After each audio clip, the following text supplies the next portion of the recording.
Ketika saya jadi difabel bukan salah saya. Dipakai Salman ini adalah lukisan Salman.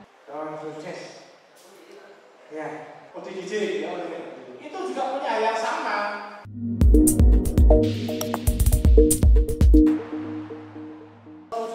Orang tua yang memiliki anak disabilitas itu, jadi anak itu pesimis. Kenapa pesimis? Ya karena sikap masyarakat, sikap lingkungan, aksesibilitas itu belum ada. Saya juga mengkritik nih DPW PKB ini belum akses nih. Betul. Kalau tadi yang sampean diberi hak yang sama, diberi akses kita gitu ya. Jadi kalau nanti kira-kira setahun lagi saya kesini, Insya Allah belum dikasih akses, hanya ngobrol doang nih, tapi nggak dilaksanakan. Kami kemarin beraksi ya, saya beraksi. Nah, kemudian setelah saya lulus SMA, saya pengen banget kuliah. Gitu. Nah, saya ikut PMDK karena orang tua saya, ayah saya pegawai negeri sipil, kecil gitu gajinya, dengan hanya dapat gaji kecil dan beras jatah itu yang apek, yang banyak uangnya itu. Ibu saya berdagang juga, dagang pasar, pengen kuliah. Nah, saya alhamdulillah, puji Tuhan itu saya diterima di perguruan tinggi Pak Martoto di Semarang. Sudah syukuran makan bakso sama teman sama pacar gitu ya. Begitu di interview karena saya difabel itu diskualifikasi. Ketika di masyarakat itu 78% keluarga masih pesimis dengan masa depan anaknya difabel. Semoga dengan segala regulasi dan kebijakan afirmasi ini masa depan anak-anak difabel dan juga informasi kepada para keluarga juga ayo optimis. Sekolahkan setinggi-tingginya, tapi memang bukan hanya sekolah formal ya atau pekerjaan formal, karena data yang ada pun data Satkernas tahun 2020 kemarin ada 17 juta angkatan kerja penyandang disabilitas, 12 juta lebih itu lulusan SD atau tidak lulus SD. Satu catatan yang menarik bagi saya adalah yang pertama adalah social support.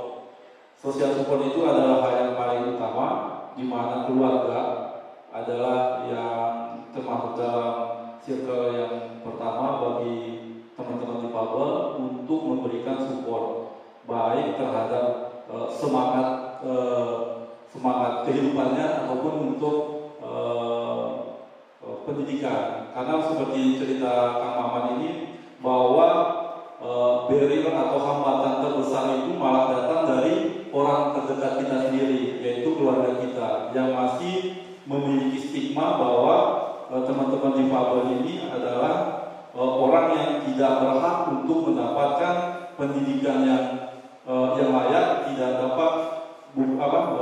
berhak untuk mendapatkan fasilitas umum yang sama seperti masyarakat lainnya. Pertama-tama saya mengatakan Salman itu sebagai bukan anak spesialis, tapi saya selalu bilang Salman ini spesialis bagi kami. Gara-gara kita sudah mendapatkan Samsung 13 tahun gitu. Udah pada saat itu saya bertanya dengan siapa guru lukisnya, akhirnya kita bertemu dengan Pak Toto. Pak Toto memberikan informasi kalau Salman ada suatu kelebihan di artistik garis-garisnya. Akhirnya dibuatlah pohon bunga sakura ini. Yang dipakai Salman ini adalah lukisan Salman. Alhamdulillah pameran pertama Salman berhasil. Waktu itu pameran pertama di Hadi Prana. Waktu itu pamerannya selama 1 bulan, tetapi pada saat minggu pertama lukisan Salman sudah di booking untuk dibeli. Kita pertama-tama kaget gitu, ya Allah gitu. Ternyata Salman dia percaya. Pertama-tama nggak percaya, tapi akhirnya Pak Toto benar yang mempercayakan kami. Pak Toto selalu orang tua untuk ini Bu, ini gitu loh. Akhirnya itu pameran pertama Salman langsung dibeli lukisannya. Terus akhirnya berturut-turut di bulan April Salman ikut melukis di mobil Porsche memperingati hari autisme dengan Kakak Dava Salman waktu itu. Pada waktu dia usia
support sekali dengan data.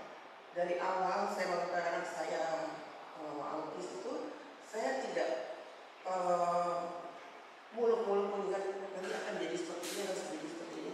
Saya biarkan dia berproses mengalami. Saya hanya sebagai orang tua mensupport apa yang bisa kami berikan untuk dapat menyalurkan kemampuan dan bakat yang dia punya. Saya sangat bersyukur sampai di hari ini saya punya data yang buat saya data itu adalah guru.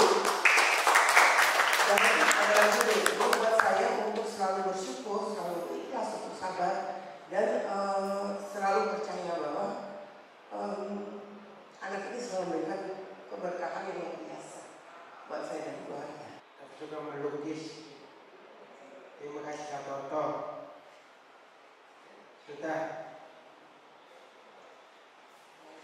penyaji Tafa. Iya.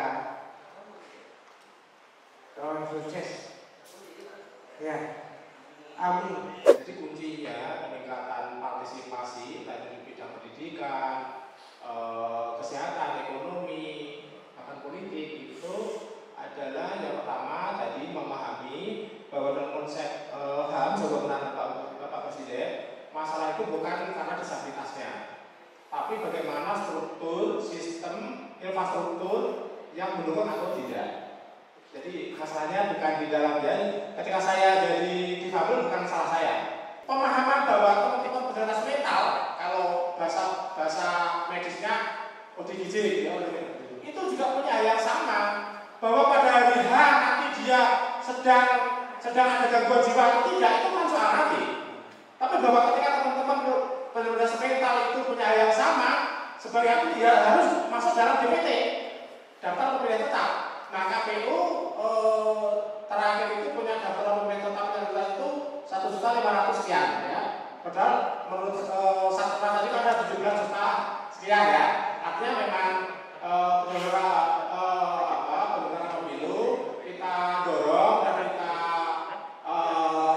support agar lebih lagi melakukan sosialisasi, melakukan pendataan agar teman-teman organisasi itu juga menjadi bagian dari pesta demokrasi.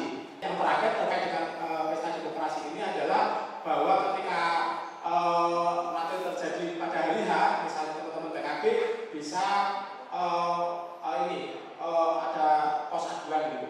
Pos aduan teman-teman difabel yang merasa terhambat untuk berpartisipasi dalam pesta demokrasi ini bisa menyalurkan aspirasinya itu. Pos aduan teman-teman difabel yang terhambat haknya, misalnya TPU-nya nggak akses ke kursi roda, teman-teman netra tidak ada template gitu ya, atau teman-teman yang tuli itu tidak dipanggil kan, karena kan besok dipanggil nomor itu kan nggak bisa dengar ya.